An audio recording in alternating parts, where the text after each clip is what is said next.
ഈ ഇടതുപക്ഷ ഭരണം മാറുന്നതിന് വേണ്ടി ഉള്ള ഒരു വലിയ ജനവിഭാഗത്തിൻ്റെ വോട്ട് കൂടി ലഭിക്കുമെന്ന കാര്യത്തിൽ യാതൊരു തർക്കവും. സ്വരാജിൻ്റെ അടുത്ത സുഹൃത്താണ്, വളരെ അടുത്ത സുഹൃത്ത്. ഞങ്ങളെപ്പോഴും കാണുന്നതും സംവദിക്കുന്നതുമൊക്കെയാണ്.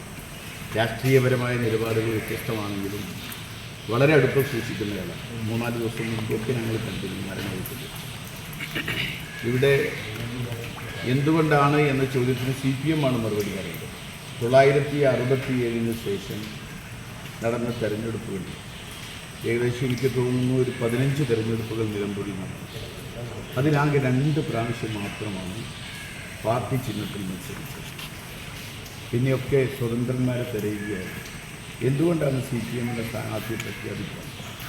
കൂടെയുള്ള ഒരു നേതാവ് സെക്രട്ടേറിയറ്റ് മെമ്പറൊക്കെ ഉണ്ടായിട്ടുണ്ട്.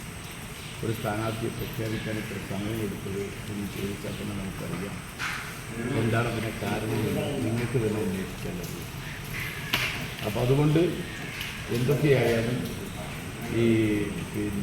ആര് സ്ഥാനാർത്ഥിയായാലും ഈ നിലമ്പൂർ കഴിഞ്ഞ 2 പ്രാവശ്യം നഷ്ടപ്പെട്ട നിലമ്പൂർ ഒരു വലിയ ഭൂരിപക്ഷത്തോടു കൂടി തിരിച്ചു പിടിക്കാനും കേരള ഭരണത്തിനെതിരെയുള്ള ഒരു വലിയ ജനവിധി എഴുതാനും ജനങ്ങളും UDF തയ്യാറായി.